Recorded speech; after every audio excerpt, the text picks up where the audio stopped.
tired, and sometimes I just have a coughing fit. So I've got a cough drop right here in water, and just be patient with me if I get the tickle thing that happens, and then my eyes, I'm crying, you haven't upset me. With your, ignorant answers or whatever, you're weeping over my students. It's not true. If you have, I should come around. If you have important events are obscure, I will take that. If it was so obscure that you didn't write it, it's okay. It's just, it's all okay. Does anybody have? Okay. And then my sick self doesn't have to go back and read as many papers this week. That's a terrible thing to say. So I need to share with all of you. I feel like it's Mrs. Ferguson's show and tell, but I feel like you're going to appreciate it. So I brought a Christmas gift that I received because I thought you would enjoy seeing it. My son who gets me weird stuff? All right, and he gets me old stuff, and it gets me weird stuff, all right? But it's lovely, weird stuff. Anyway, Ashley, I'm introing the fact that I'm about to show you a Christmas present I got, and from my son that gets me, that we all know. The son we all know and love. Anyway, so he usually sends Christmas presents for his siblings and his parents. He has them shipped to our house, and he just says, don't open them. So we don't. If they're to him, we just put them in a room, and if they have some marking on them that indicates, so my husband doesn't know, I will, Sharpie it out. Okay. But he said, you can open anything, Mom, because I've got your present here in Chicago. Why would you have my present there and not ship it here? And it's small enough you can bring it on the train. So it's not another statue of Venus, apparently, unless he's paid for a seat on the train for Venus. So I said to my husband, where did you get this small enough that you can just bring on the train? And this is my husband's response. It's my husband's response to this question. So I open up, he brings me a present, and I open it up, something's in bubble wrap, and it's got this cut out piece of paper attached to cardstock on top. Now, and it's a book. It's obviously a book. And he's gotten me these crazy, great reproduction books before, like a book of Kells and a Psalter from Spain, from medieval Spain. These beautiful, like oversized, the ones that they can't fit on the library shelves and they sit on the bottom or the top, those sorts of books. So I'm reading this. Okay.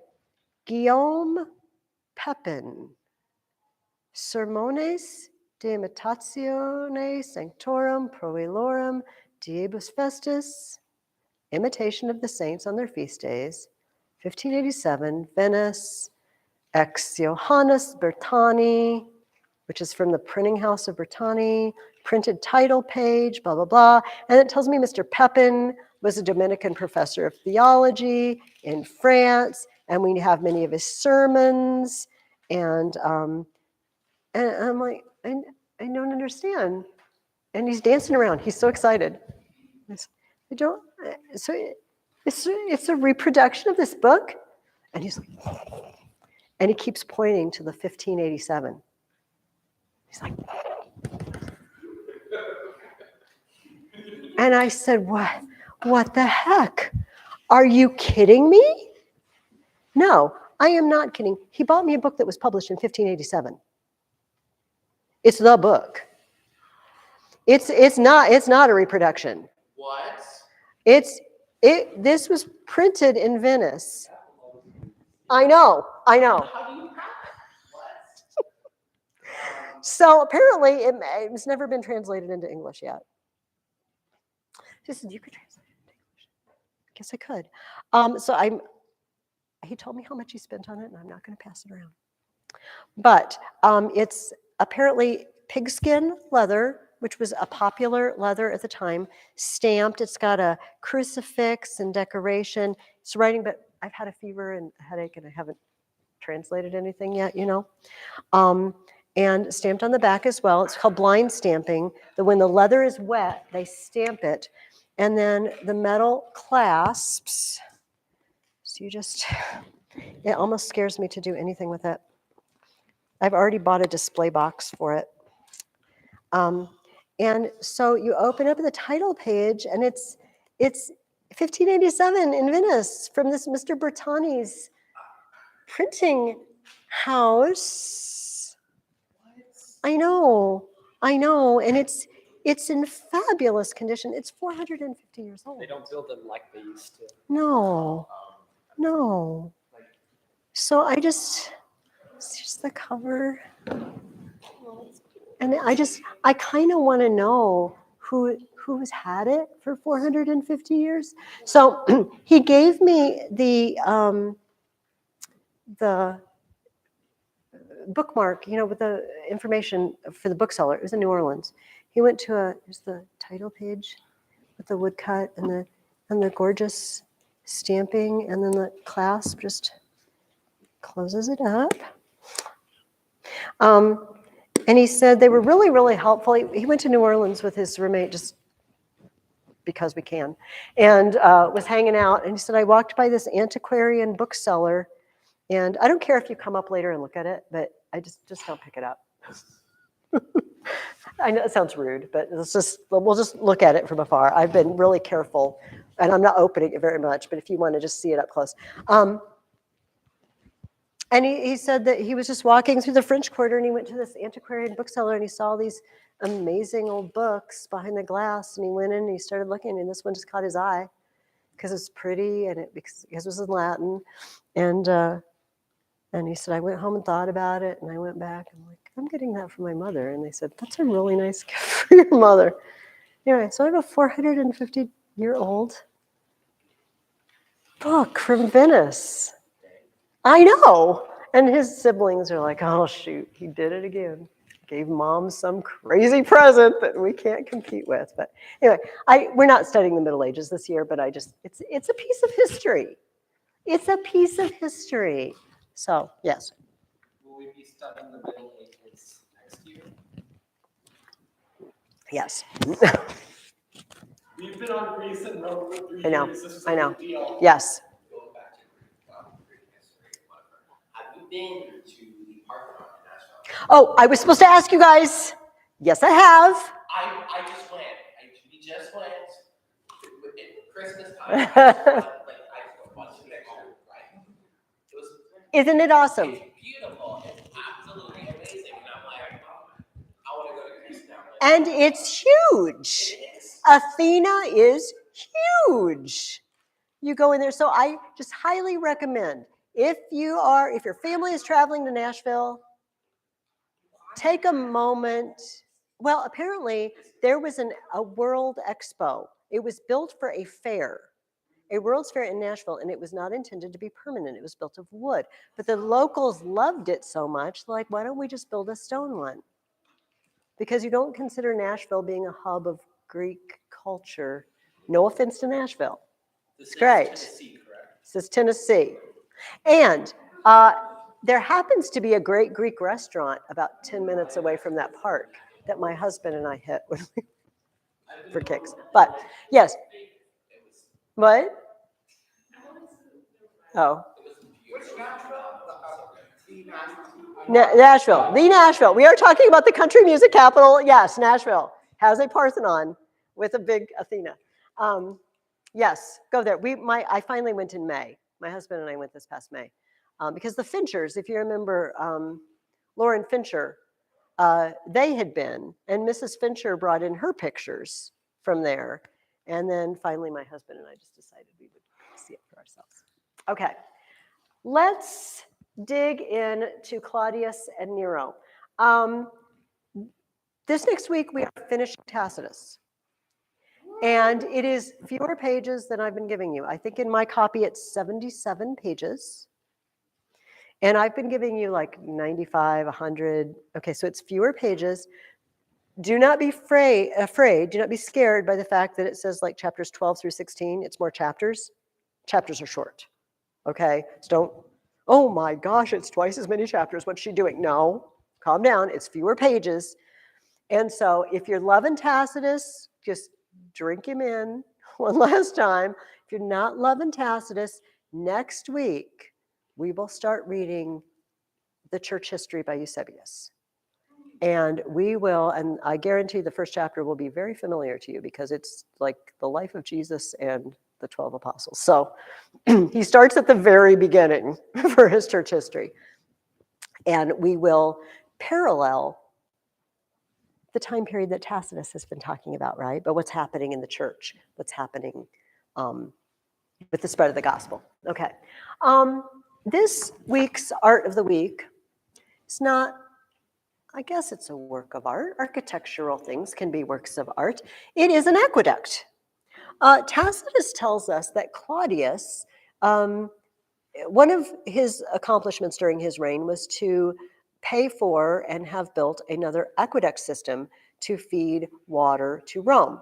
Eventually, there were 11 aqueduct systems bringing water.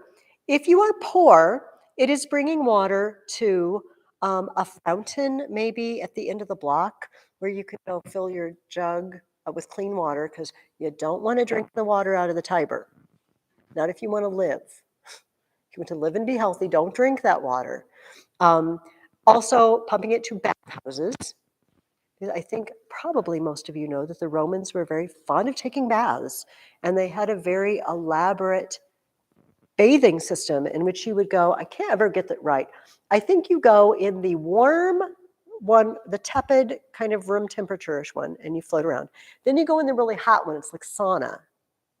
And then you finish off with a cold plunge to like seal your pores, or whatever. And they actually had underground chambers that were heated. The water was heated from below in a bathhouse. It's called a hypocaust system. So they'd have a furnace going that they're feeding all the time. And obviously the hot room is closest to the furnace. And then the tepid room here, and then the cold is far away. It's not being heated. But you would go through this system, and people would go several times a week. I mean, some people would go every day to the bathhouse. And it's not, I mean, it's a little like, ugh, but I don't think, I cannot speak to the nudity level. I do not know. It might just depend on who you are and who you're with. But it's not a lot weirder than going to a public pool for us. I mean, we get in a big bunch of water with a bunch of strangers that we don't know and splash around, and we don't know where these people have been, frankly. And, it's the same as a bathhouse. But except that we wear clothes when we get in the pool. Not sure about this. Anyway, that was one of the reasons that they brought water in. If you are wealthy, however, you may have water piped straight into your house. You may actually have running water, and you may have something even better than running water, which is water running under your toilet. So you've got just a little hole, like there's just a little passage under, and you've got the little outhouse hole thing going.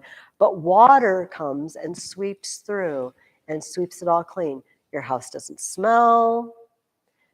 Your house isn't breeding sickness. Unfortunately, it's rinsing it right into the Tiber or, some neighboring streets.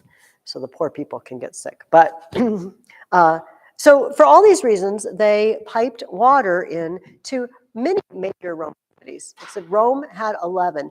This particular aqueduct is in southern France. Some of these brought water 30, 40, 50 miles away, all fed by gravity. So imagine the engineering that goes into the fact that we have to have a slight grade downhill all the way. However, this is not why this is on a bridge. This is on a bridge because it's crossing a river. If your water needs to cross other water, you need to build a bridge for your water. And that is what they did here.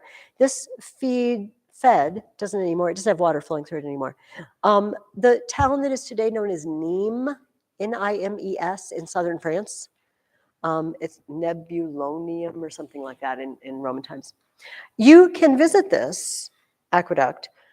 However, I did so in 1984. And we had a little picnic down on one of the sandbars. We went and got, French loaves and pastries or whatever, and we were eating. And then we just climbed up, and you could walk across it. You could walk across the different levels, and the top level is the channel for the water. And you'd walk through, and it was well over my head, not very tall, and maybe this wide, but plenty wide to walk through.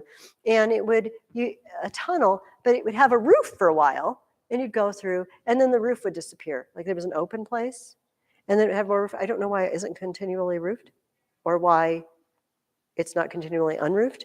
But you'd go to a new section of roof and there would be Latin inscriptions, like of the building process and everything. And so I was looking online because I wanted, my pictures from 1984 aren't very good. And I wanted a good picture, and I noticed that in all the pictures online, there was a little pathway on the other side here, kind of jutting out, and all the people are there.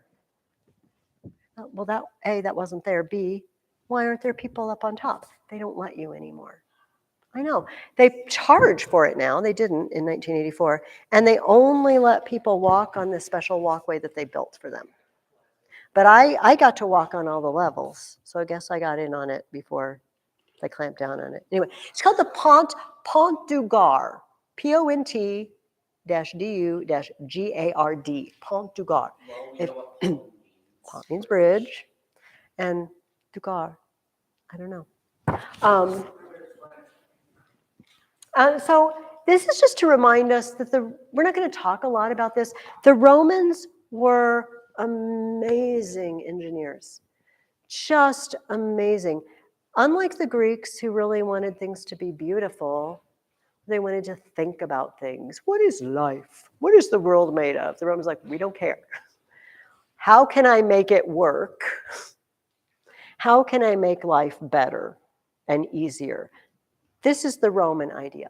And so they end up building tens of thousands of miles of road throughout the empire, much of which is usable today because they were so well built. They start out, they dig a trench, and they have little pebbles, and then larger and larger rocks and paving stones laid on top, paved roads. You could travel pretty much anywhere you wanted to in the Roman Empire and travel very well. And you know what? This didn't happen again until the 1800s in Europe. If you read history 1600s, 1700s, it's terrible. The mud, your carriage is stuck in the mud. It's awful. Roads were awful. Sanitation, these flush toilets, we'll call them, better than it's going to be for another 1800 years in Europe. After the fall of the Roman Empire, they just stopped building these things until they sort of forgot how to build them, not to mention the fact that when you're just struggling to live and not die of the plague, you don't spend a lot of time on that sort of thing. Yes. They were.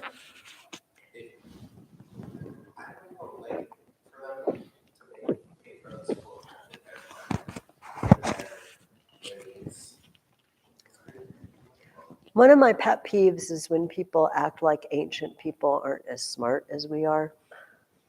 It really annoys me because technically we only have what we have because the people before us were so much smarter than we are. And honestly, we don't really do that much awesome anymore compared to some of the inventions that we just tweak what we have, Anyway, I'm not going to go off on that tangent, but remember, as we read about these emperors and the wars and all the things you think of the Roman Empire, remember, they're brilliant, brilliant engineers, and they brought peace through military presence, but they brought ease of travel and a standard of living.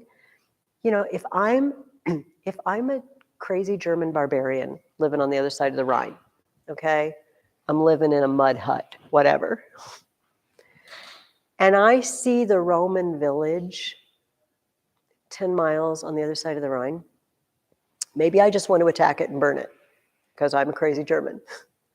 But maybe, they live really well. Oh my gosh, they're clean. They have good food. They got a place to take baths. Are you kidding me? They don't just jump in the river. And their clothing, everything must seem so otherworldly elegant and such a step up that you start to understand why people start coming across the borders into the Roman Empire and saying, sign me up. I'll play the Rome game. Give me one of those. Give me one of those houses. I'll pay taxes. You bet. You want me to pay taxes to Caesar? You got it. But I want that. I want that house there. And so we start to understand, because you think, well, why don't these people want to be free? Yeah, but Rome had something to offer. And so, yes, did they conquer people? Is it like in the Aeneid, you will conquer down the proud, whatever the job description was that Anchises gave him in the underworld? Yes. But you don't always have to conquer them when you have stuff they'd really like to have. So several times in Tacitus, we even hear about Parthian kings, Armenia, Germany, Gaul came in this time, and they have, so-and-so was loyal to Rome. Their former leader was loyal to Rome. Why? Perks. Perks came with it. Not to mention, the Roman army will come and defend you if other crazy Germans or Gauls try to attack you. So does that make sense? So that is Roman engineering. It's a 5-minute intro to Roman engineering. I want to read a couple of things about Claudius out of Suetonius, because one of the questions I asked you is, was Claudius intelligent? Was he observant? And was he wise? And everything we're going to talk about here for the next 10, 15 minutes, I want to put in those categories, okay? Was he intelligent? Was he observant? Was he wise? Okay. So let's hear what Suetonius has to say about Claudius. First of all, here's my first. Okay. Claudius did not presume to accept excessive honors, even refusing the name imperator, and let the betrothal of his daughter and birthday of his grandson be celebrated quietly, with private ceremonies only. I'm emperor. You don't need to call me that. Don't call me imperator. It's fine. I know it's my kid's birthday, but you don't have to make a big deal. It's just a kid's birthday. During his terms as consul, Claudius was a most conscientious judge, sitting in court even on his own birthday and those of his family, sometimes actually on ancient popular holidays or days of ill omen. Instead of always observing the letter of the law, he let himself be guided by his sense of equity. And when he thought the punishment prescribed was either too lenient or too severe, he changed it accordingly. Right? Did we get in the picture? I don't need excessive honors. I'm a good judge, and I'm not a slave to the letter of the law. It's the spirit of the law. What is just in this case? Okay. Now Suetonius tells us how he was having a lake drained. Italy has a lot of swampy areas, and it's very malarial, right? Because mosquitoes like the standing water, and then they breed and they bite you and they give you malaria. So the Romans were constantly draining swampy areas. Venice still is sort of a swamp, you know what I mean? But it's a swamp. That's why there's water instead of roads. Okay, before allowing the water to escape from the Fucine Lake, he was draining it, he arranged to have a sham sea fight on it.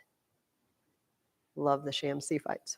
But when the gladiators shouted, "Hail, Caesar, we salute you, we who are about to die," he answered, "Or not, as the case may be." They unanimously took him up on this and refused to fight, insisting that his words amounted to a pardon.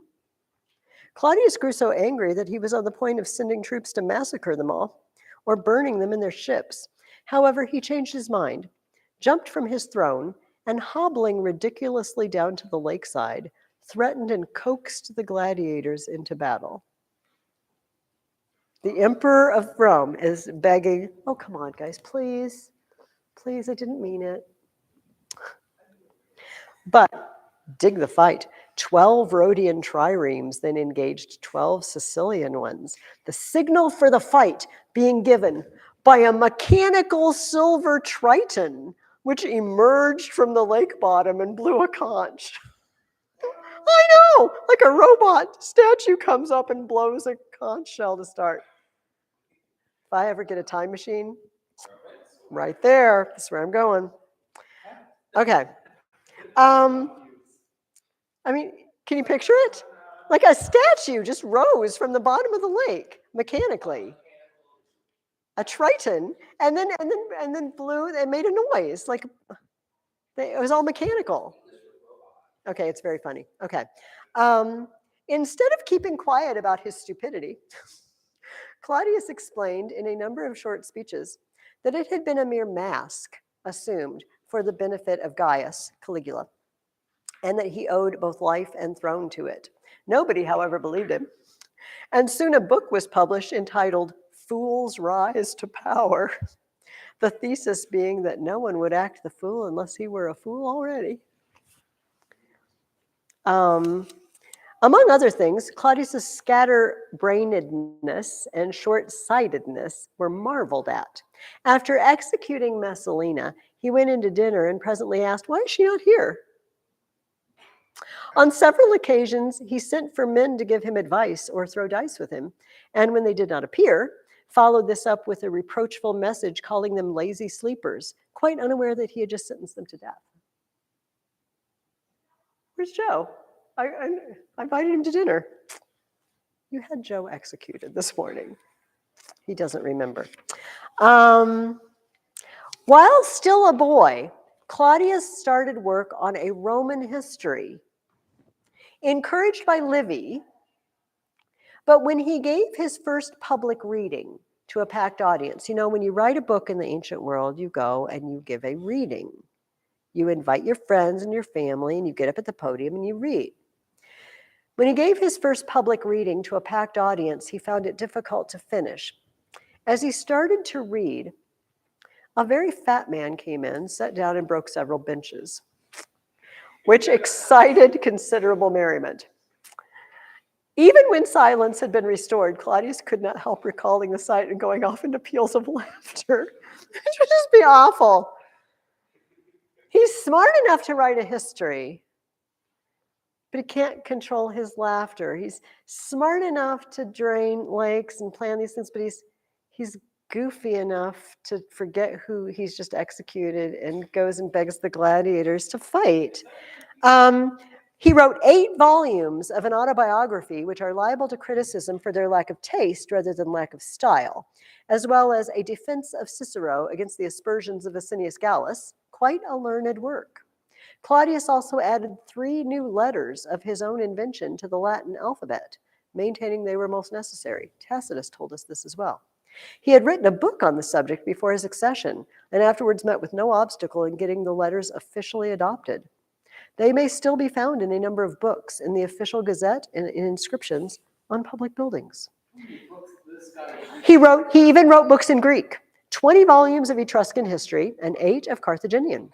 The city of Alexandria acknowledged these works by adding a new wing to the museum called the Claudian in his honor, and having the Etruscan history read aloud in the manner of public recitations from beginning to end once a year by relays of readers in the old wing, and the Carthaginian history likewise in the new. The library of Alexandria? Wow. Yeah, although partly, it was already damaged because part of the burning happened in Julius Caesar's time, but it was not obliterated and gone. Yeah, the library. So, is there a difference between being intelligent and being wise? Okay, so that's the first question, is what is the difference? What do you think? Intelligence seems to be knowledge and how you. It's okay. Yeah. How intelligent you are is how well you can soak up and remember knowledge. How wise you are is how you use that knowledge and how you and how good are the decisions that you make with it. So, like, you could be wise, but you could be ignorant of a certain fact. And so even though you may be very wise, you could make a bad decision because you didn't have all the information. Okay. So intelligence and wisdom go hand in hand. You need a bit of both in order to make good, informed decisions. Do we concur? Does anyone want to challenge Alex or? Does Claudius seem to be intelligent? Yeah. I mean, he's experimenting with new letters. He's writing volumes of history. I wrote down, I'm not going to look at all these in Tacitus because I want to spend plenty of time with Nero. Under intelligent, I wrote down he ordered construction of an aqueduct. This takes a certain level of, okay, I've examined the situation, the water supply is deficient, I need this, from where is it going to come, I need to set aside the funds, introduce new letters to the alphabet. Under wise, I put this episode, this is all in chapter 9. Do you remember there was a disagreement in the Senate about whether or not lawyers should get paid. And it may have been a while since you read all of this, and so I will recap. Unlike the Greeks, where everybody spoke for themselves, everybody spoke for himself or herself. See, I did it. I did that themselves. In Rome, you could hire a lawyer. In Rome, you had a lawyer, they get up and talk for you, and they charge money for it. And a couple of the senators thought that, you know, if I am a lawyer and I get paid for representing people, it is to my advantage for there to be lots of legal cases, right? So maybe I'm stirring up trouble just like money. And so somebody stood up and he said, you know, we should just abolish pay for legal services. He says, what would otherwise be first and finest of talents is defiled by mercenary hire. An eye on profits means double dealing. If no one paid a fee for lawsuits, there would be less of them. As it is, feuds, charges, malevolence, and slander are encouraged. Okay, so one guy, this is his argument. If we stop paying them, there's going to be fewer legal cases and wranglings, and it will be less bribe-ridden and underhanded. Okay. Another guy stood up and he said, but eloquence is not acquired for nothing. I paid to become a good speaker. I deserve to get paid for my skill. To attend to other people's affairs means neglecting one's own. Other senators earn their living by military service or agriculture. No calling attracts candidates unless they can reckon its emoluments beforehand. We're not going to get the best anymore if we don't recompense them commensurate with their abilities. So here's what I'm driving at with the wisdom thing. Claudius saw some point in all these arguments. He decided to establish a maximum fee of 10,000 sesterces. Those who accepted more were guilty of extortion. Right. So I listen to you guys. You say the lawyers are dirty, rotten scoundrels. We shouldn't pay them. Listen to you. You say, hey, I had to go to school for my learning, and while I'm defending you in court, I'm not attending to my own business affairs, and I deserve it. And Claudius is listening, and he's weighing both sides. He's like, yes, I see some point in both. So here's what we're going to do: split it down the middle. Yes, you will be paid, but I put a cap on what you get paid. You can't just extort people. You can't just bleed them dry for as much money as you can get out of them. No, you're going to be guilty of extortion above that, and we are going to haul you up on charges. This seems wise to me. I mean, that seems like a decision of wisdom. It's not like that. I'm thinking Solomon, splitting the baby. I'm going to split the difference, right? It's not quite the same. But it's not quite the same sort of story. What were you going to say, Ethan?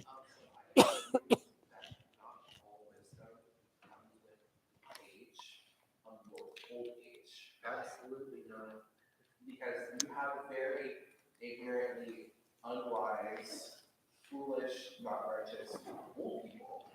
And then, I'm sorry, I grew up He's talking about me.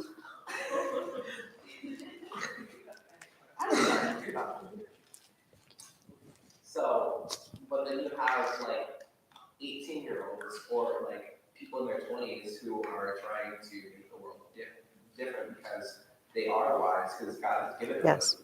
wisdom is a God-given thing. This is true.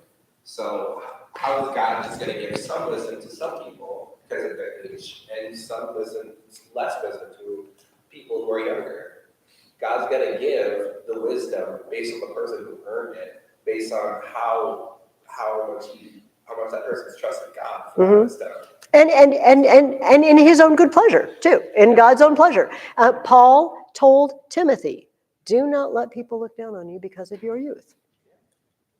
I have put you in charge of this church. You are an elder, so to speak, because you're wise, because you've been brought up in the scriptures by your mother and your grandmother, Eunice, right?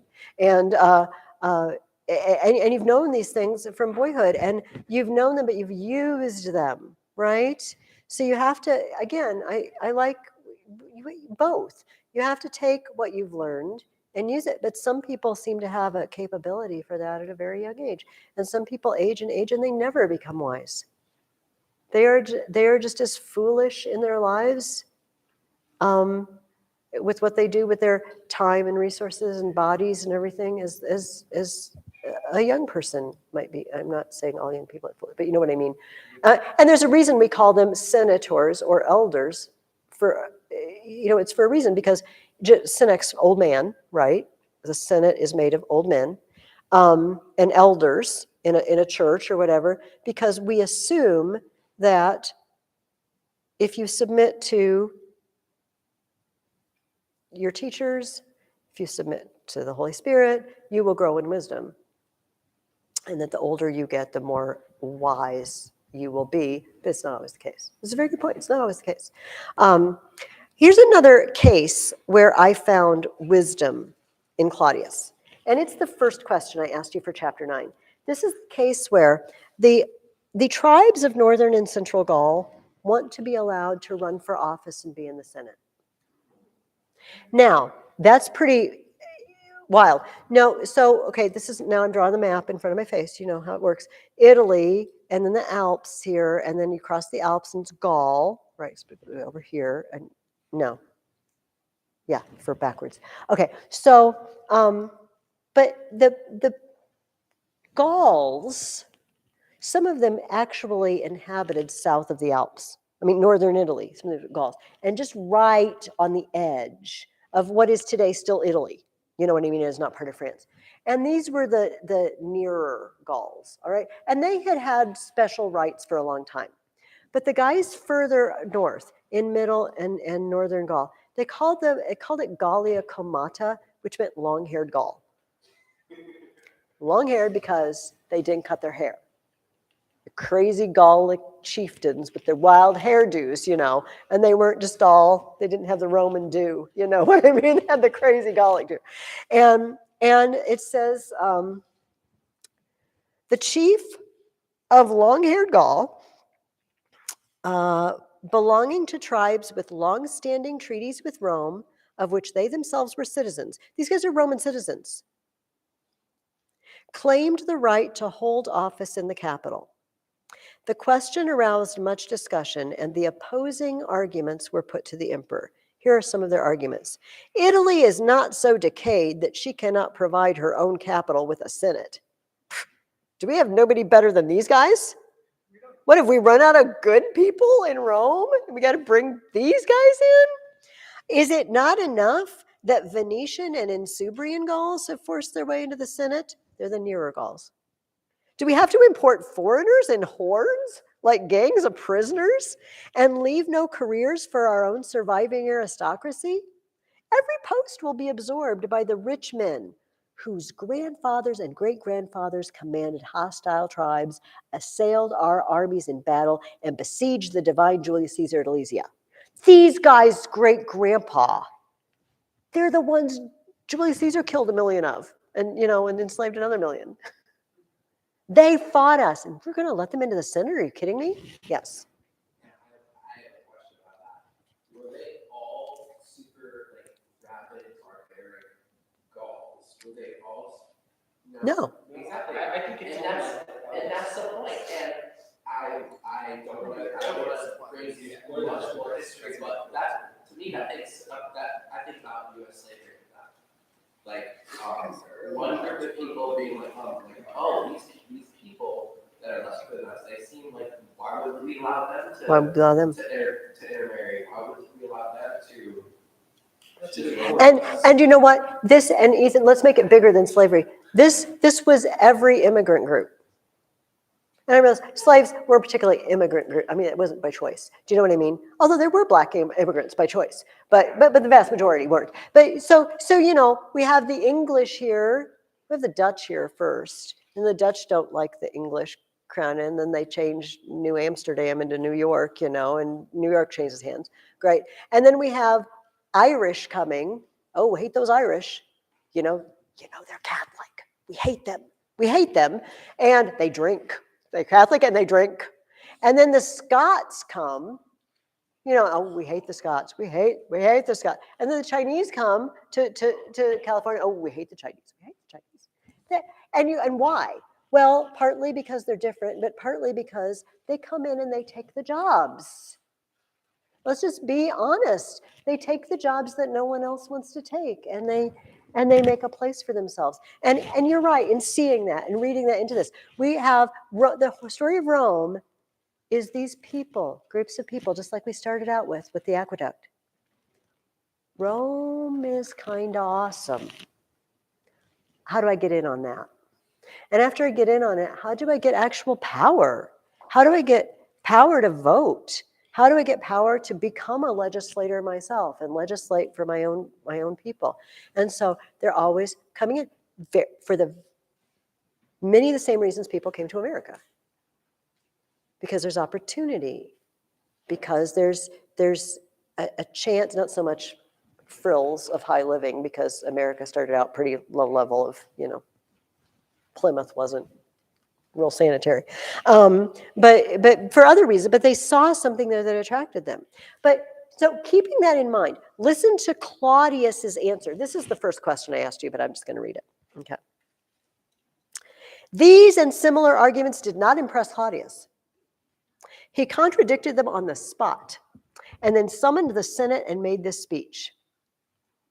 The experience of my own ancestors, notably of my family's Sabine founder, Clausus, who was simultaneously made a Roman citizen and a patrician, encouraged me to adopt the same national policy. My ancestor, the Claudian line, the founder of the Claudian line, was a Sabine. He was a foreigner. And he was made consul, patrician, a citizen and patrician. It is my policy to bring excellence to Rome from whatever source. For I do not forget that the Julii came from Alba Longa, the Corancanii came from Camirium. You know, he names various famous families. You came from there. You came from there. He says, what proved fatal to Athens and Sparta, for all their military strength, was their segregation of conquered subjects as aliens. There was no, oh, the Athenian Empire is going to spread and we're all going to be one big Athenian happy family. No. Remember you from last year? We come knocking on the door, pay the taxes or we will burn you to the ground, kill all your men and enslave everybody else, right? There's no, hey, let's all be Athenians together.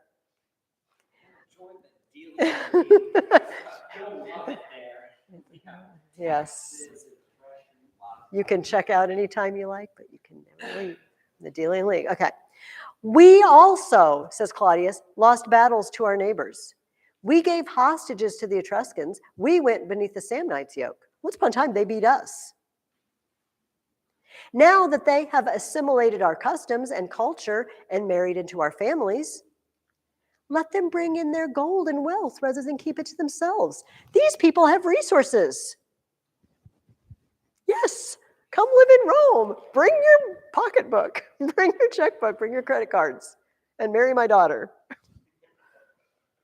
Senators, however ancient any institution seems, once upon a time it was new.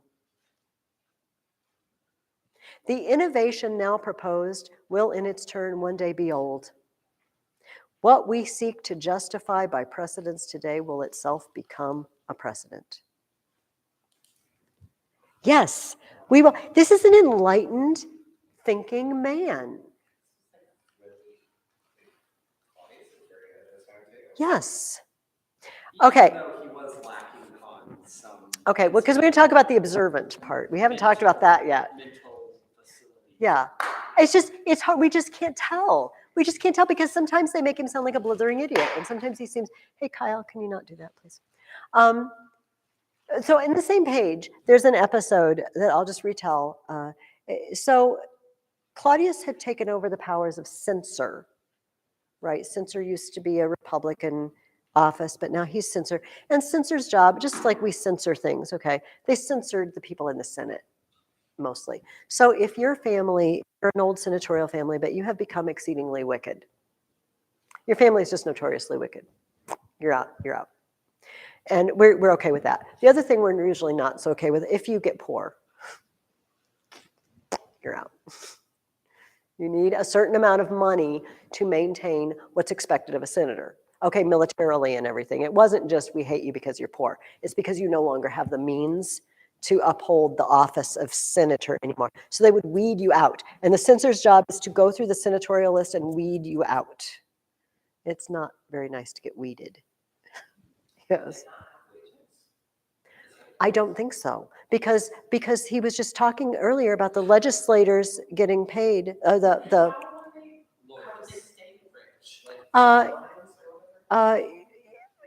interest income, agriculture, if they have farms, business, like they have side jobs.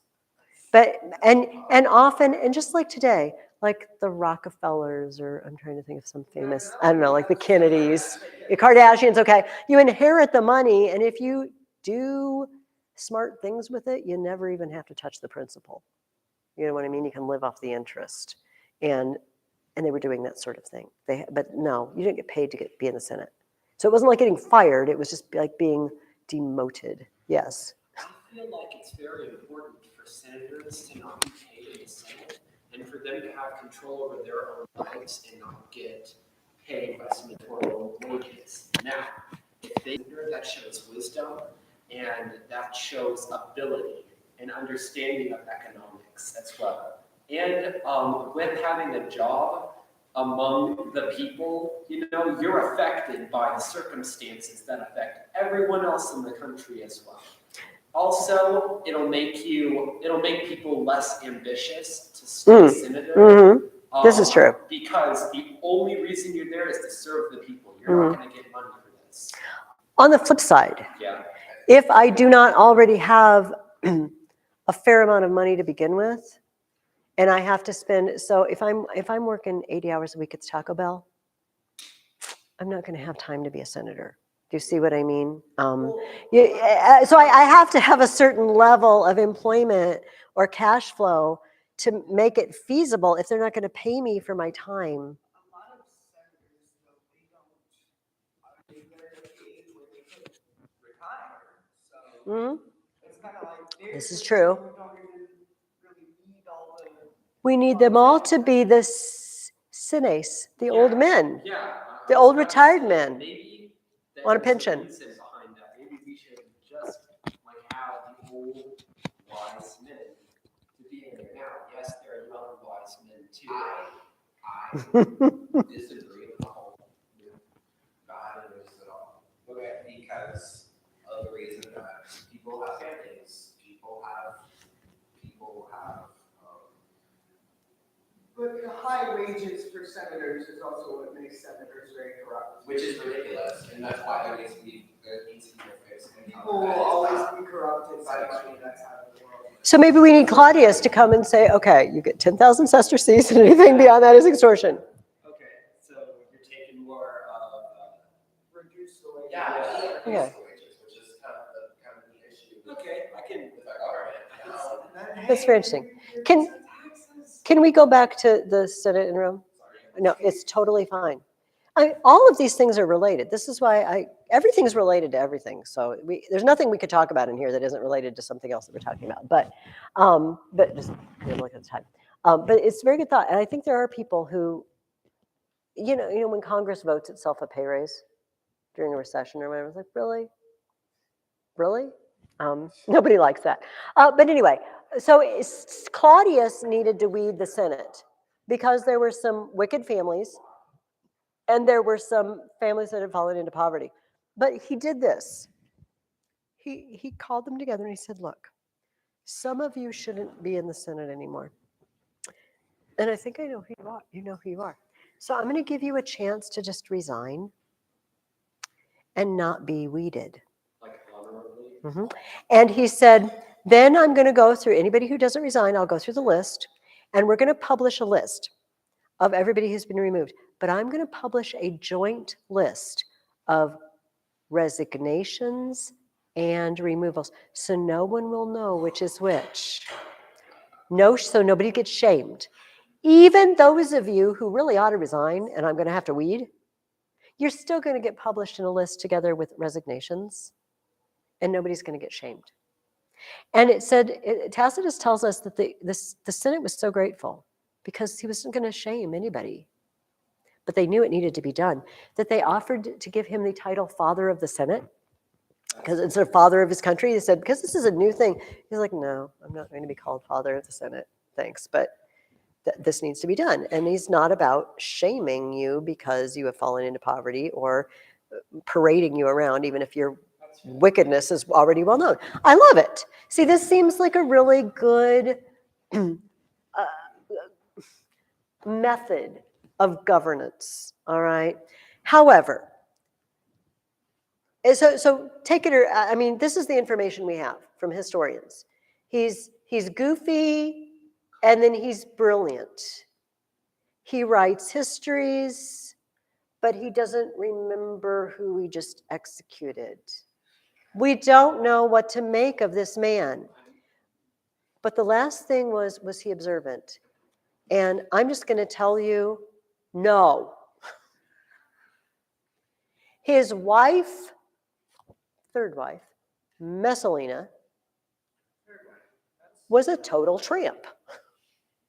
I don't even know what else to say. And everyone knew it, except Claudius, which is so sad. So Claudius is well known for having, I think I mentioned this last week, for, they said a slave to his freedmen. Okay, former slaves who have been freed and who have talent. And as Claudius said earlier, we'll take talent wherever we can find it. And two of them are well-known, Pallas and Narcissus. And so they would kind of watch over him, Pallas and Narcissus. And Narcissus was a little more devoted to him than Pallas was, but they were excellent administrators. They probably skimmed some off the top. They became very wealthy, but everybody skimmed some off the top. It's not abnormal. I'm not saying it's fine. I'm just saying it's what happened. But all these building projects, remember, Claudius is the man who actually sent troops and invaded Britain and set up the Roman presence in Britain with a very, very low loss of life on both sides, honestly, but low Roman loss of life. So, but Messalina, his wife, gets the liking to this guy named Silanus and just basically moves in with him. I mean, she's taking slaves from the imperial palace and just giving them to Silanus. Artwork, it just shows up at Silanus's. So one day, Claudius goes to Ostia. He goes to the harbor, like 10 miles away, to check on some stuff. Another of his projects, he wanted to dig out the harbor of Ostia, make it a better berth for larger ships, you know, so he was doing some work in Ostia. And Silanus says, let's just get married. He's gone. Let's just get married. Because all you have to do is give him a bill of divorcement, like just and just get married. Let's have a big party. Let's invite all our friends. And so they threw a big wedding in Rome. Everybody's there. Claudius is not there. Pallas and Narcissus know this is going on. They're like, we got to do something. Because, you know, when she's just tramping around with every Tom, Dick, and Harry, that's fine. Whatever. But this guy is the consul elect for the next year. He is young and good looking, and everybody likes him. And this guy could march in and just be emperor. They could bump Claudius off, and what's going to happen to us? Say Pallas and Narcissus, right? We got to do something. We got to do it now. Somebody needs to tell Claudius. So they say, Tacitus tells us that they're having a little party in the backyard, and they're dancing, they're having their wedding, and somebody climbs a tree and like, oh, what do you see? And the guy says, oh, a fearful storm over Ostia. And nobody knows if he's joking because Claudius is in Ostia, and it's like, oh, ooh, we're so scared of Claudius, or if there really was literally a storm, storm clouds or whatever. Pallas and Narcissus hightail it to Ostia, and they say, do you know you're divorced? It's like, what? Do you know that your wife just married the consul for next year, Silanus? They put him in a cart and bring him back. He starts heading towards Rome. And the biggest fear of Pallas Narcissus is Messalina will talk to him, because she can work her magic ways and get her way out of anything. Like, don't let her talk to him. She knows the only hope is to talk to him and work her wiles, her feminine wiles. And so she starts walking towards Ostia, and they meet. So she's there, she's flinging herself down in front of the cart, and Pallas and Narcissus are like showing Claudius. Say, here's a list of all the guys she's sleeping around with. Here's a list of all the statues that are now in Silanus's house. And they're, look here, Claudius, don't look at her, look here, to distract him. They move on their way towards Rome. Messalina is put, like under house arrest, basically. Execute Silanus, execute the ringleaders of the wedding. They have, at this point, it's treason. At this point, it's almost a coup. It's not just my wife is hanging out with this guy. But they knew they were in trouble that evening when Claudius said things like, oh, tomorrow we'll have to deal with that poor woman. It's like, no. Bad sign when he calls her that. Poor woman, she needs to go now. And yeah. So they, depending on, the fictional retelling or whatever, they got Claudius to sign the death warrant somehow. Maybe he was a little tipsy. It had been a bad day, Anyway, and they took her out. And so was he observant? No. He had no idea any of this was going on. In addition to the fact that he executes Messalina, and now I need to get married again. No, you don't. Well, yes, he does. So now it's a race to who gets to marry the emperor. And there are candidates. We have Pallas has a candidate, Narcissus has a candidate, everybody's a candidate. But one of the leading, I got to read this because it's hilarious. They all have a candidate, and it says, the emperor continually changed his mind according to whatever advice he had heard last. And then on the next page it says, with an emperor whose likes and dislikes were all suggested and dictated to him, anything seemed possible. This is not a compliment. Anything. You like it. Yeah, you like it, remember? You like it.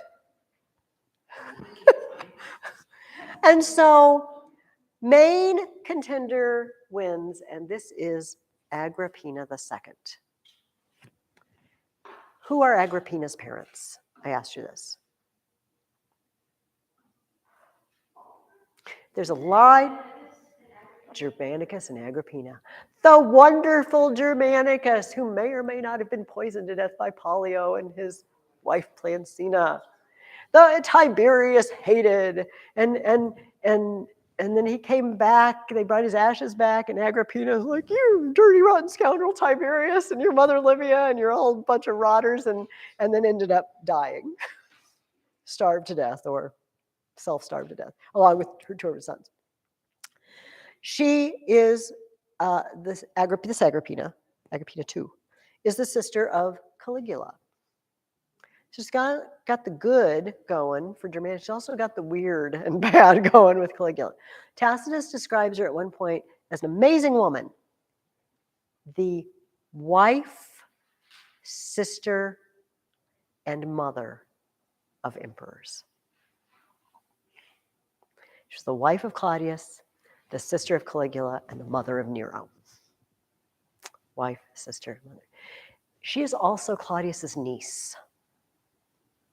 Because Claudius is Germanicus's brother. Okay, that's the face that the Senate made right there. They're like, we're pretty open-minded, but that's not something we do. So they had to get special dispensation. They had to get from the priests and everything, like, can I marry my niece? Is it okay to marry my niece? I know. So, but Agrippina is one piece of work. It says, once sure of her marriage, she enlarged the scope of her plans and devoted herself to scheming for her son, Lucius Domitius Ahenobarbus, also known as Nero, whose father was Gnaeus Domitius Ahenobarbus. It was her ambition that this boy, the future Nero, should be wedded to the emperor's daughter, Octavia. Okay, Claudius and Messalina have 2 children. Britannicus, a son, named in celebration of his dad conquering Britain, and Octavia, named after a great-grandma. So Agrippina says, we're going to marry my son to Octavia, and I'm married to Claudius, so that we have, double. Not only is Nero the son-in-law of the current emperor, I also want Claudius to adopt him. I know. EJ's like, I'm really family tree confused right now. Yeah, but adopted son. So there's no blood, but except for Claudius and Agrippina, there is. Okay. Here, criminal methods were necessary, since Claudius had already betrothed Octavia to Lucius Junius Silanus Torquatus. So she gets rid of him. Now, here's the question in everyone's minds. Hello, the emperor already has a son. Did anybody notice that the emperor has a son? Why is the emperor's son not getting promoted to every single office? Now, Nero is a few years older than Britannicus. But at let's see if I can find it. They went to a public games or something like that. Both of them, Britannicus and Nero. Gifts were made to the troops and public in Nero's name, and the games held in the circus. He was allowed to attract popular attention by wearing triumphal robes, Nero. While Britannicus was dressed as a minor, he was still wearing the little boy clothes. He hadn't got the man toga yet. But Nero's all dressed up. They're only a couple years apart in age. So the crowd, seeing one in the trappings of command and the other in a boy's clothes, could deduce their contrasted destinies. Yes, I'm going to turn well for Britannicus. From the moment that Agrippina married Claudius, the country was transformed. Complete obedience was accorded to a woman, and not a woman like Messalina, who toyed with national affairs to satisfy her appetites. This was a rigorous, almost masculine despotism. In public, Agrippina was austere and often arrogant. Her passion to acquire money was unbounded. She wanted it as a stepping stone to supremacy. So she calls back an exile, a guy who had been exiled for sleeping with someone. I'm sorry, I don't remember. Somebody he wasn't supposed to sleep with. Anyway, and his name is Seneca. We know him as Seneca. He's an author, a Roman poet and playwright and philosopher. And she wants Seneca to be Nero's tutor. I want a high-class tutor for my high-class boy, because someday he's going to be emperor. She brings Seneca back from exile and puts him in charge of her son. Let me just a second. There's a couple things I want to go back to, but okay. I love this. It's made me so happy when I noticed it. Agrippina's intrigues were driving Claudius to the most brutal behavior. Titus Statilius Taurus, famous for his wealth, had gardens which she coveted. So she broke him. This sounds a lot like Yes. What is it? the Jewish Who is it? Yes. Ahab. Ahab and Jezebel. Ahab was moping around because he wanted Naboth's vineyard. And Jezebel's like, are you kidding me? You're king. Just have him executed and take it.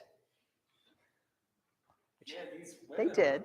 I know. But here's the weird thing. Here's the weird thing. And I don't know how I even noticed this, but it struck me at the very beginning of chapter 9. Listen to what it says about Messalina. I have no idea if this means something, okay? I just noticed it. She believed that this guy was a rival's lover, okay? Like a beautiful woman that she hated because she was so pretty. Like Messalina wanted to be the pretty one, and like, I don't like him because he's hooked up with her. Messalina also coveted the park, which had been begun by Lucius Licinius Lucullus, and which Asiaticus was beautifying with exceptional lavishness. I don't know. I feel like we've had an epiphany and it means something, and I don't know what it means. Like, beware of people who want to steal your garden. I don't know what that. Isn't it weird? Because it's kind of a random thing. Yeah. I want your garden, so I'm going to set you up. But it happens in the Bible, and it's mentioned twice in Tacitus. I want your garden. Anyway, I got obviously inordinately excited about the wanting someone's garden thing. But I thought, and I put like Ahab. I wrote it in the margin. Are you kidding me? It's like Ahab. So a couple more things I want to mention before we move out of chapter 9. Obviously, I asked, how was Agrippina able to control the empire? By marrying Claudius and being a puppet master to everyone. I'm using, also, at some point we find out that she takes up with Pallas, the freedman Pallas. They have a thing going on the side, so she can use him.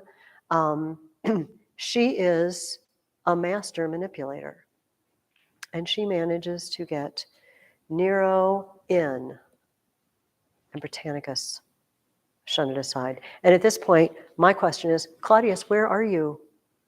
What are you thinking? Now, I cannot remember for the life of me, I couldn't find it again. It's in Suetonius or Tacitus, and there's a moment, it's a story that one of the historians tells, and they put this in the I, Claudius, the TV show that I talk about, that Claudius went to Britannicus shortly before his death and said something to the effect of, I will explain everything to you eventually. I know what I'm doing, and I'll explain to you what's going on. Like it was a plan. Like there was like Britannicus is going to get killed if I don't make him play, put him on the down low, kind of like maybe Claudius did in insinuating he wasn't as intelligent as he was, so Caligula, his nephew, wouldn't kill him. Maybe he's like, Britannicus, this woman is dangerous. Her son is dangerous. Lie low. I'm going to make it okay. But he died. And I can't find it again. I'm sorry. But one of these historians insinuates maybe there was a plan that we are not privy to because he didn't live to carry it out, and Britannicus was left not knowing what the plan was. I mentioned, you know what? I'm just going to skip over because of time constraints. I'm going to skip over the British leader, Caradicus. I just want to mention one great line. Claudius conquered Britain during this time and brought back the son or grandson, we're not sure, of a very famous chieftain, British chieftain from earlier days. This father or grandfather had a Roman name, but he's been kind of Englishized to the name Cymbeline. And Shakespeare wrote a play, which I've never read. It's one of the ones I have never read, about this Cymbeline. Anyway, Caradicus got captured and brought to Rome. And listen to what he said in front of Claudius. Had my lineage and rank been accompanied by only moderate success, I should have come to this city as a friend rather than a prisoner, and you would not have disdained to ally yourself peacefully with one so nobly born, the ruler of so many nations. As it is, humiliation is my lot, glory yours. I had horses men, arms, wealth. Are you surprised that I am sorry to lose them? If you want to rule the world, does it follow that everyone else welcomes enslavement? If I had surrendered without a blow before being brought before you, neither my downfall nor your triumph would have been famous. If you execute me, they will be forgotten. Spare me, and I will be an everlasting token of your mercy. Claudius responded by pardoning him and his wife and his brothers. I love this line. Just because you want to rule the world, does that mean everybody else wants to be a slave? Do you think we're all just excited to get conquered? That's why there's wars. I had horses, men, arms, and wealth. Are you surprised I am sorry to lose them? Now, did he say these exact words? I don't know. Was this in a manuscript somewhere and Tacitus copied it? Did Tacitus kind of embellish this? I don't know. But it's a very noble thing to say from some crazy British chieftain painting himself blue and running around in the woods, you know. But that's the thing. That's how people feel, right? That's how people feel today. That's how people felt then. Just because you want to conquer me, does that mean I want to be conquered? You know, I was an important person in my home. Am I sorry to lose that just because I am the other? Because I'm not like you? Because I'm not Roman? I still love my stuff and my family as much as you love your stuff and your family. Yeah. At the very beginning, it said, if I had been of lesser station than I am right now, you would have welcomed me as a friend rather than an enemy. Yeah. So it makes you think, what is all this fighting for? For glory? For killing a rival? Really, if he was not a king, if he was just a lesser chieftain, I would have loved this guy. Mm-hmm. Like, it just shows how horrible war is. It's not necessary. In Claudius's case, I think up to a certain point, up till Trajan and Hadrian, I think Trajan is the one that the Rome reached its biggest extent, like another 100 years, 80 years after Claudius.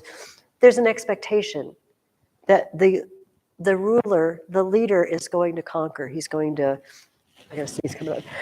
That he's going to expand the borders of empire, and it's going to make us feel good about ourselves. I'm not saying it's okay. I'm just saying, you know, you become emperor, and it's like, okay, crud, now I got to go on campaign. I have to find somebody to conquer because the expectation is that I will. But yeah, under other circumstances, many of these people would have been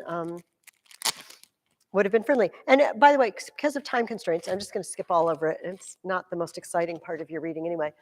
I mentioned earlier, you probably noticed there were dealings with the Armenians and Parthians and all the people in the East, in Germany, and also with some Gauls that were all rebelling. And I was reading this, and I was thinking, why is Tacitus telling us this? Maybe because he thinks war is exciting, and maybe because he's writing annals. So he's writing the things that happen each year, and this is something that happened that year. But I noticed something, especially in the East. There was lots of, oh, my brother is the king of Armenia, and I'm the king of Parthia, but I really want my nephew to take the, and there's all sorts of finagling. And it suddenly hit me, it's exactly like Rome. Like, my son is Nero, but I want him to be emperor. It's the same thing that's happening. At one point, a Gallic chieftain gets thrown out because he's too nasty to his people. And he'd been set up by Rome. He had been friendly to Rome. And Tacitus says, yeah, they loved him when he was first there, but eventually they turned on him because absolute power had done its trick. Giving someone absolute power had made them nasty. Oh, is that Claudius? Is that Agrippina? I mean, I don't know. Maybe Tacitus wanted to talk about it because he likes war stories. But I saw a connection. Like, oh, all these fringe areas of the empire is exactly what's happening in Rome, with the fighting families, you know, the different members of the family. So anyway, One more thing I got to pull out and point out because it's awesome. Has nothing to do with anything else. Did you notice Pallas, this Freedman Pallas, had some legislation suggested, and they liked it, and it got passed, and they were going to honor him, okay? And it says, so the Senate's decree was engraved in letters of bronze. It loaded praises for old world frugality on a man who had once been a slave and was now worth 300 million sesterces. So Pallas had worked his way up. But listen to the next sentence. Pallas's brother, the knight Antonius Felix, who was governor of Judea, showed less moderation. Backed by vast influence, he believed himself free to commit any crime.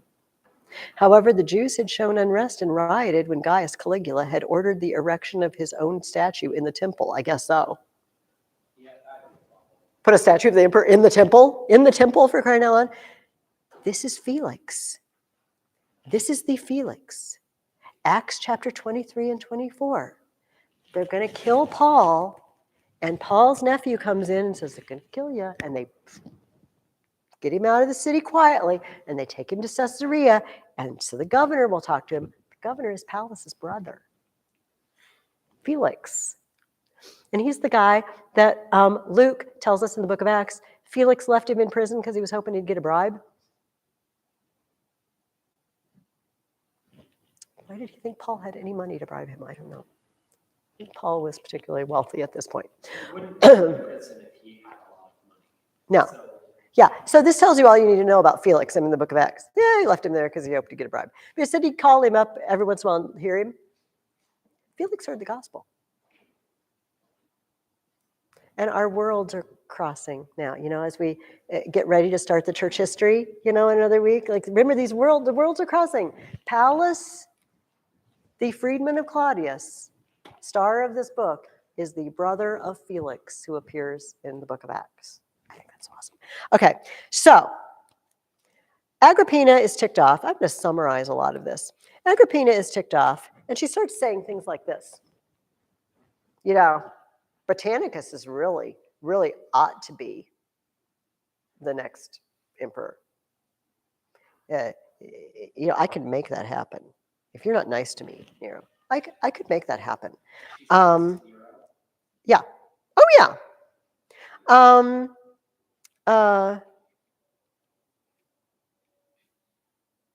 You know what? I'm skipping ahead. She does say that. And so she threatens Nero, but she also realizes that Claudius needs to go. I forgot Claudius was still alive. Poor Claudius, I forgot he was even still alive. So she poisoned him. The story is, whether Pallas knew is unsure. The story is that she poisoned mushrooms and offered him a mushroom, and he ate it, and then he had, I don't even know how to be, like a big bout of diarrhea. Just right there. And the poison all just went out of his system. It didn't kill him. But they're like, oh, Claudius is sick. Let's do something to help him. Agrippina, come here, doctor, who's in on the whole scheme and provided me with. He obviously has eaten something that doesn't agree with him, and we need to induce vomiting. They don't have syrup of ipecac, So they stick a feather down his throat, to make him gag, but they poison the feather. That is the story. I only deliver the story. We're 99.98% sure she poisoned him. Like maybe 97% mushrooms. Pretty sure because poets made fun of the diarrhea thing. So, other people talked about that too. Okay, feather thing, not so sure, all right? But took him out. Okay, and it's at this point that she expects Nero to just be her lapdog. I am now the emperor, and my son is just emperor in name. This is what Agrippina's thinking. This is what she planned the whole thing for. And at the beginning, Nero starts out fine. He starts out fine. He gives the watchword you know, to the palace guard, and the watchword is the best of mothers. This is watchword that he gives the guard. Um,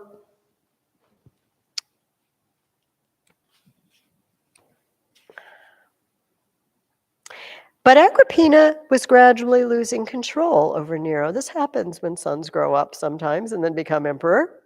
He took up with a girl. It's never good for the mom.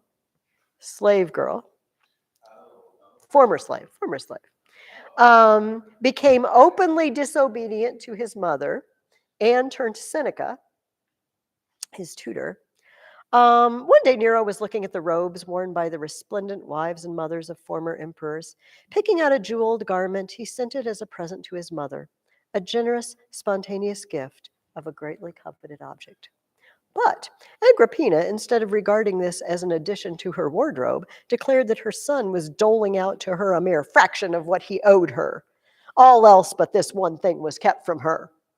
Some put a sinister connection on her words. And at this point, she starts bringing up Britannicus, okay? She let the emperor hear her say that Britannicus was grown up and was the true and worthy heir.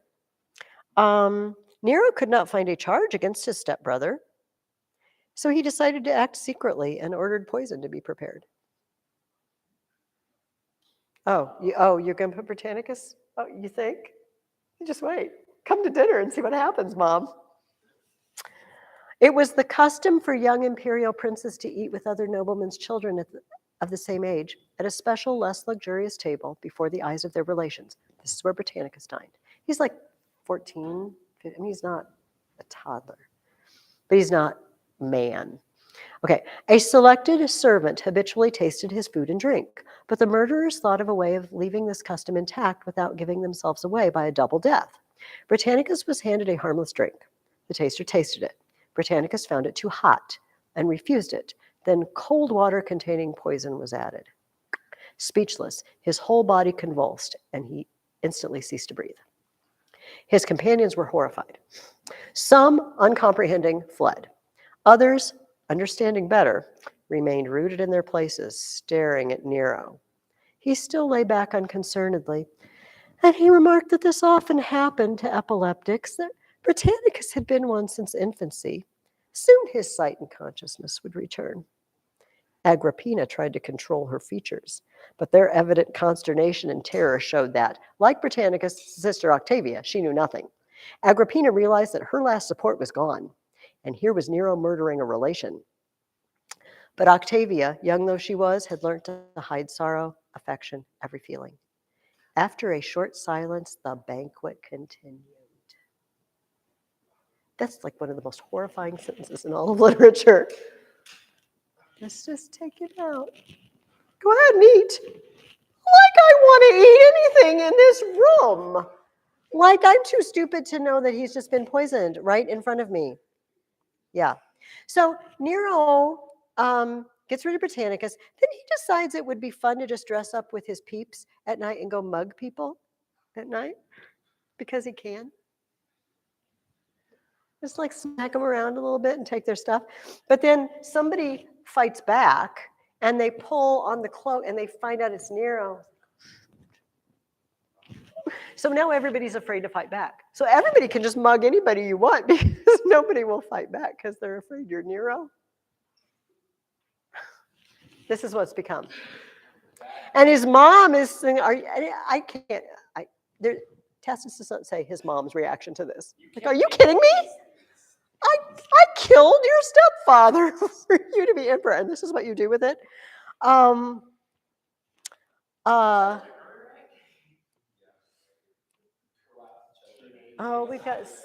got so much to say. Okay, so anyway, so he decides to kill her. All right, I'm just gonna go straight to it because I've got to read something else, and I've got to read something else in here too. Okay, Agrippina's gonna kill Mom.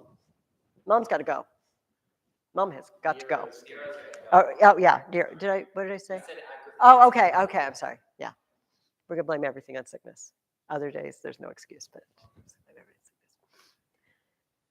Nero has a friend, and he says, "God, perfect thing. Okay, pretend like you're making it up with her. Like, oh yeah, well, you gotta love your mom, whatever. hey, Mom, come to the lake house. I'm having a dinner party. Come. His friend says, I got all set up. We are gonna set up a boat. We're gonna rig this boat. It's booby trapped. And she's gonna be halfway across the lake. And you just pull on this and half the boat just falls off. She falls in the water and drowns. It's an accident. It's a boating accident. What are they gonna do? Nobody knows.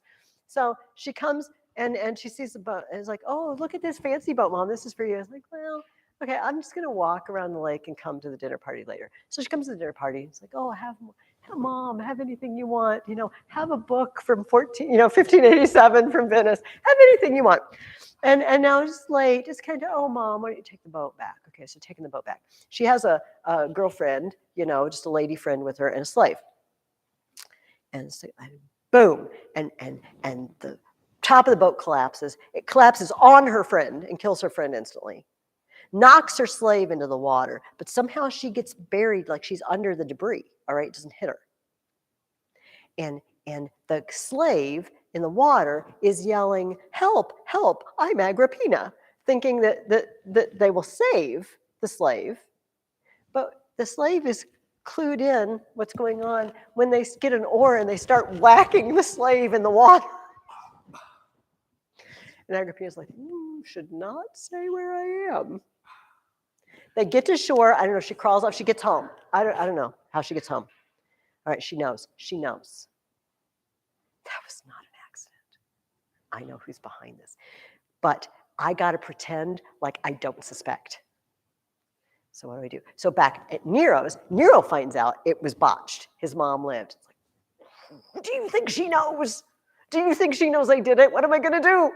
All right, and so Agrippina sends a messenger to her, Agrippina sends a message to her son. Don't worry, there's a little accident. These things happen. Fine, don't need to come check on me. I'm a little tired. Just gonna rest, So the servant comes in because Nero says she's gonna send soldiers. She's gonna come after me and kill me. She knows I just made an attempt on her life. But this one servant comes in to deliver the message. So he's standing there, and Nero's listening to him, and Nero just throws a sword down and throws a dagger on. Did you see that? Did you see he dropped a dagger? Did you see him drop that dagger? I mean, I couldn't even make this up. It's so hilarious. My mother just sent him to kill me. Go get her. Oh yeah, and so they did. They show up, and she knows what's going to happen. Oh, everybody runs away but her. They don't want to get caught in the crossfire, And she's yelling, strike, strike here. And she points to her womb. My Nero is killing me. Strike here. And some stories say, that Nero then went and inspected her body and said she's a pretty good-looking woman. I know, it's awful. No, I don't think Nero is okay at all. So here Suetonius has a few little poems that were going the round of Rome at the time, little ditties. Alcmaeon, Orestes, and Nero are brothers. Why? Because all of them murdered their mothers. I mean, everybody knows. Count the numerical values of the letters in Nero's name, and in murdered his own mother, you'll find their sum is the same. You'll like this one. Aeneas, the Trojan hero, carried off his aged father. His remote descendant Nero likewise carried off his mother. Heroes worthy of each other. Okay, so one other thing I've got to read really quick. After Tacitus, by the way, we're going to finish reading Tacitus this week. And you do have a thing I'm going to have you write, but there's not much instruction I need to give you. Actually, it is 11:47. Would you do me a favor? Would you guys read this? It's about the house, the palace that Nero built, okay? So that I don't. It's week 17. It says, From the Life of Nero by Suetonius. And on that same page is an assignment. This is basically going to be a deluxe version of a summa. Okay, 1 to 2 paragraphs, whatever, on a painting. this painting.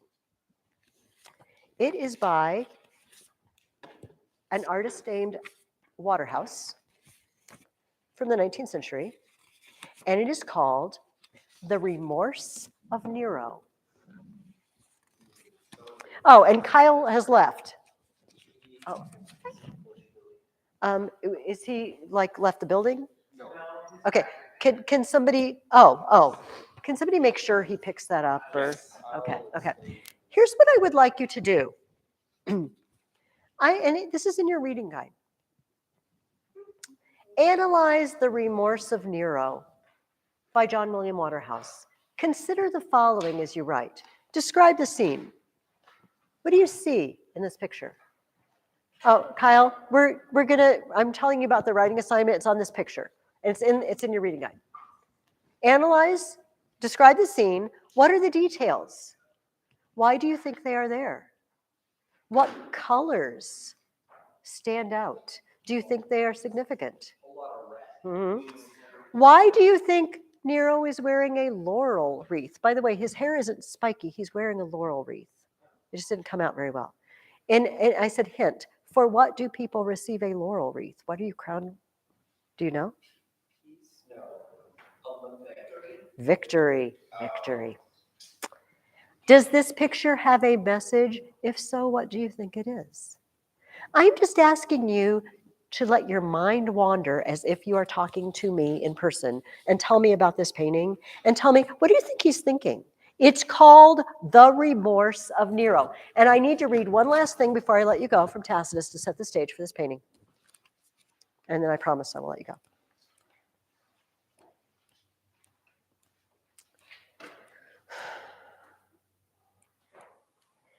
Nero only understood the horror of his crime when it was done.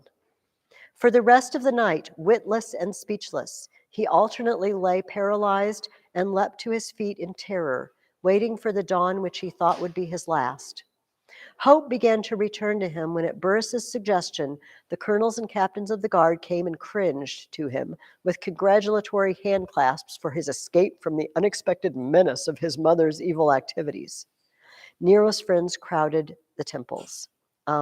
He adopted a gloomy demeanor, but the features of the countryside are less adaptable than those of men, and Nero's gaze could not escape the dreadful view of that sea and shore.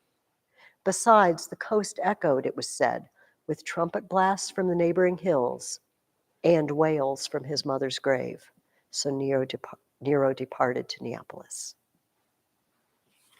The Remorse of Nero. That is the name of that painting. And so, what do you think he's thinking? Why a laurel wreath? I noticed something weird. I have nothing to say about this, but I said, what are the details? There's the foot of a statue here, and there's a foot of a statue here. And I just got to looking at that. Why feet? And he's lower than the feet. I don't know. Use your imagination and just stare at a painting for a while.